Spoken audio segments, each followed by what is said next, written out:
Joshua 5-ാം അധ്യായം. ഇസ്രായേല്യർ Jordan കടക്കുന്നതുവരെ അതിൻ്റെ ജലം കർത്താവ് അവരെ പ്രതി വറ്റിച്ചതായി ജോർദാനു മറുകരെ പടിഞ്ഞാറുള്ള എല്ലാ അമോറി രാജാക്കന്മാരും സമുദ്രത്തോട് ചേർന്നുള്ള എല്ലാ കാനാൻ രാജാക്കന്മാരും കേട്ടപ്പോൾ അവരുടെ മനസ്സിടിഞ്ഞു. ഇസ്രായേല്യർ മൂലം പിന്നീട് അവരിൽ ധൈര്യമുണ്ടായില്ല. അക്കാലത്ത് കർത്താവ് ജോഷുവയോട് അരുൾ ചെയ്തു, നീ നിനക്കായി കൽക്കത്തികളുണ്ടാക്കി വീണ്ടും 2-ാം പ്രാവശ്യം ഇസ്രായേൽ പുത്രന്മാരെ പരിച്ഛേദനം ചെയ്യുക. ജോഷുവ തനിക്കായി കൽക്കത്തികളുണ്ടാക്കി ഇസ്രായേൽ പുത്രന്മാരെ ഗിബയത്ത് ഹാറാലോത്തിൽ പരിച്ഛേദനം ചെയ്തു. ജോഷുവ പരിച്ഛേദനം ചെയ്തതിൻ്റെ കാര്യം ഇതാണ്: ഈജിപ്തിൽ നിന്ന് പുറപ്പെട്ട പുരുഷന്മാരായ സകല യോദ്ധാക്കളും ഉൾപ്പെടുന്ന ജനമെല്ലാം ഈജിപ്തിൽ നിന്നുള്ള അവരുടെ പുറപ്പാട് വേളയിൽ വഴിക്ക് മരുഭൂമിയിൽ വെച്ച് മരിച്ചുപോയിരുന്നു. പുറപ്പെട്ട ജനമെല്ലാം പരിച്ഛേദിതരായിരുന്നെങ്കിലും ഈജിപ്തിൽ നിന്നുള്ള അവരുടെ പുറപ്പാട് വേളയിൽ വഴിക്ക് മരുഭൂമിയിൽ വെച്ച് ജനിച്ച ജനമൊന്നും പരിച്ഛേദിതരായിരുന്നില്ല.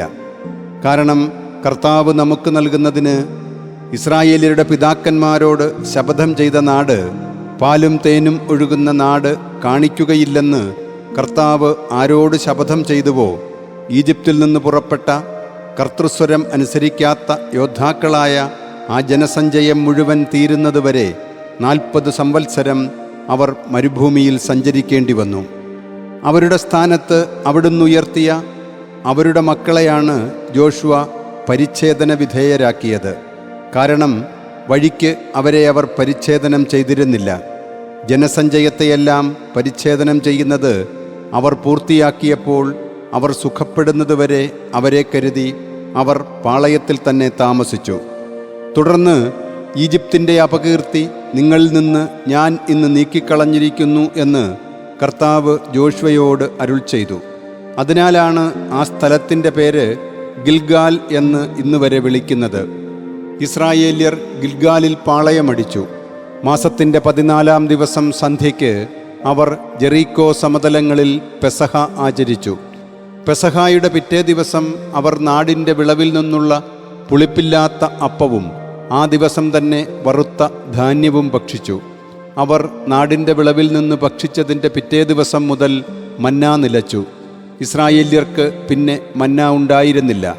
അവർ ആ വർഷം കാനാൻ ദേശത്തിൻ്റെ വിഭവത്തിൽ നിന്ന് ഭക്ഷിച്ചു. ജോഷുവ ജെറീക്കോയിലായിരുന്നപ്പോൾ കണ്ണുകൾ ഉയർത്തി. അപ്പോൾ അവൻ കണ്ടു, ഇതാ തനിക്കെതിരെ ഒരാൾ നിൽക്കുന്നു. അവൻ്റെ കയ്യിൽ ഊരിയ വാളുണ്ടായിരുന്നു.